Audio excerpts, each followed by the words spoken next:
आज हमारा टॉपिक है ब्लड प्रेशर। इसके बारे में आज हम मुताला करेंगे कि ब्लड प्रेशर क्या होता है। Blood pressure is the pressure exerted by blood on the walls of the blood vessels. आपकी जो एक ब्लड वेसल्स होती हैं उसके अंदर जो ब्लड होता है वो ब्लड जो आपकी ब्लड की वॉल्स दीवार के ऊपर जो प्रेशर एक्सर्ट करता है उसको हम कहते हैं blood pressure. Blood pressure is called atrial blood pressure. हम ब्लड प्रेशर को एट्रियल ब्लड प्रेशर भी कहते हैं। सिस्टोलिक ब्लड प्रेशर, देखो, it is the pressure exerted by blood on the walls of blood vessel during ventricle systole. जब आपके ventricle contract करते हैं, सुकड़ते हैं, वो ब्लड वहाँ से निकल कर आपके बॉडी की तरफ मूव करता है, तो वो जो ब्लड जो होता है, जो वॉल्स पर ब्लड की जो दीवारों पर जो प्रेशर एक्सर्ट करता है उसको हम सिस्टोलिक ब्लड प्रेशर कहते हैं। वो होता है 120 mercury of millimetre of mercury, ठीक है। फिर उसके बाद होता है diastolic blood pressure. It is the pressure exerted by blood on the walls of blood vessels during ventricle diastole. जब आप, ठीक है ना, जब वेंट्रिकल रिलैक्स होते हैं फिर उसके बाद जो ब्लड जो होता है आपकी वाल्स के ऊपर, ब्लड की वाल्स के ऊपर जो प्रेशर एक्सर्ट करते हैं उनको हम कहते हैं diastolic blood pressure.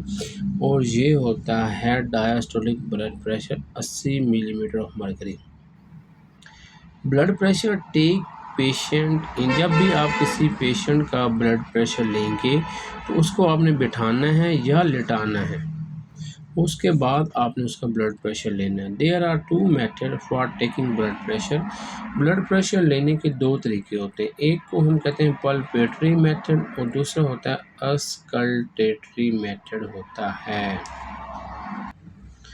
Physical variation of blood pressure, कब ब्लड प्रेशर आपका डिक्रीज़ होता है, कब इंक्रीज़ होता है।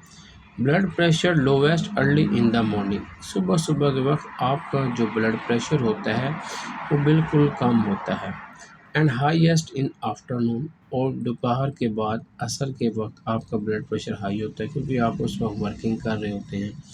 फिर एज के लिहाज से ब्लड प्रेशर जो होता है वो क्या होता है। ब्लड प्रेशर जो होता है वो बढ़ता जाता है। इन्फेंसी आ जाता है उसमें 80 से 90 होता है। फिर जब चाइल्डहुड का टाइम आता है, चाइल्डहुड बचपन में जो होता है, चाइल्डहुड में 90 से 110 मिलीमीटर ऑफ मरकरी होता है और उसके बाद अडल्ट का 110 से 120। आगे आ जाता है अर्ली, जब बंदा बड़ा होता है उस वक्त 140 से 150 होता है millimetre of mercury. Gender, male has more blood pressure than female. वो कहता है जो मेल का जो ब्लड प्रेशर होता है ना ये ज़्यादा होता है फीमेल की निस्बत। आफ्टर मोनोपॉज, मोनोपॉज के बाद फीमेल का जो ब्लड प्रेशर होता है वो ज़्यादा हो जाता है। कब? मोनोपॉज के बाद, ठीक है। ये लिखा हुआ है ब्लड बिल्ड ओबेस पर्सन जो होते हैं हैव हाई ब्लड प्रेशर, जो मोटे लोग होते हैं। स्लीप, जब ड्यूरिंग रेस्टिंग कंडीशन और या sleeping has low blood pressure, जब आप सो रहे होते हैं या आप रेस्ट कर रहे होते हैं, ठीक है ना, या आप सो रहे होते हैं उस वक्त जो आपका एक ब्लड प्रेशर होता है वो लो होता है, ठीक है। Excitement, during excitement systole blood pressure in increase, जब आप खुश हो रहे होते हैं उस वक्त आपका सिस्टोलिक ब्लड प्रेशर जो होता है वो इंक्रीज़ हो जाता है। Exercise, during exercise systolic blood pressure is increase, ठीक है, and diastolic blood pressure decrease. वो कहते हैं जब आप एक्सरसाइज कर रहे होते हैं तो एक्सरसाइज के दौरान आपका सिस्टोलिक ब्लड प्रेशर इंक्रीज़ होता है और डायस्टोलिक ब्लड प्रेशर जो होता है वो डिक्रीज़ हो जाता है, ठीक है। और exercise, during exercise systolic blood pressure increase and, अच्छा, आफ्टर फूड डाइजेशन, फूड के बाद जो होता है वो कहता है आपका सिस्टोलिक ब्लड प्रेशर इंक्रीज़ हो जाता है और डायस्टोलिक ब्लड प्रेशर जो होता है वो डिक्रीज़ हो जाते हैं, ठीक है। आगे आ जाता है पोस्चर। पोस्चर का मतलब होता है हालत।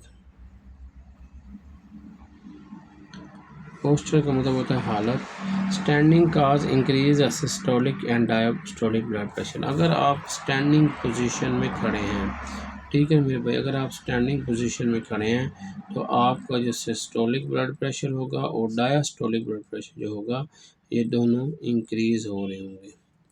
रेगुलेशन ऑफ ब्लड प्रेशर को कैसे रेगुलेट करते हैं, ये सवाल भी बी फार्मेसी में आता है कि ब्लड प्रेशर को कैसे रेगुलेट किया जाता है।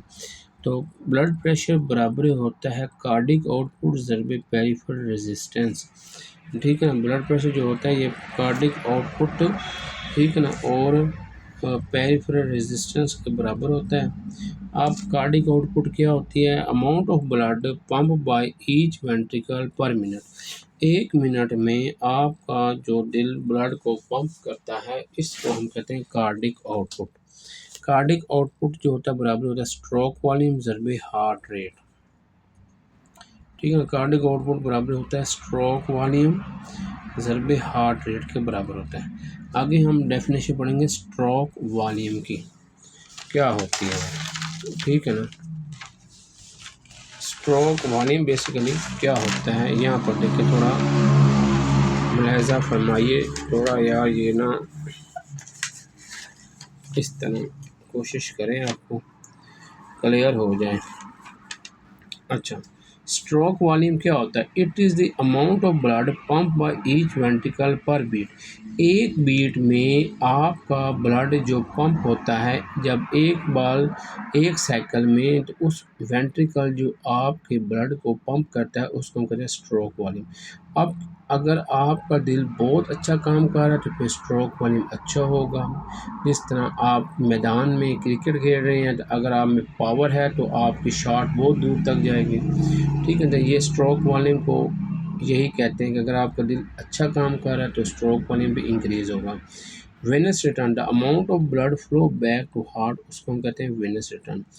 Factor affecting the stroke volume, अब जो ये स्ट्रोक वॉल्यूम है इस पर कौन कौन से फैक्टर अफेक्ट करते हैं। Fitness, if fitness level increase then stroke volume increase. अगर आपका फिटनेस लेवल अच्छा है तो आपका स्ट्रोक वॉल्यूम भी इंक्रीज होगा। Gender, male has more stroke volume than female. Heart size, heart increase the heart size then increase the stroke volume. अगर आपका दिल बड़ा है तो आपका स्ट्रोक वॉल्यूम भी ज़्यादा होगा। Contractility, the ability of construction in contractility increase then stroke volume increase, ठीक है मेरे भाई। तो ये आज का टॉपिक हमारा कंप्लीट हुआ। Like my channel and subscribe my channel अगर आपको वीडियो अच्छी लगी है तो। On Abbas pharmacist.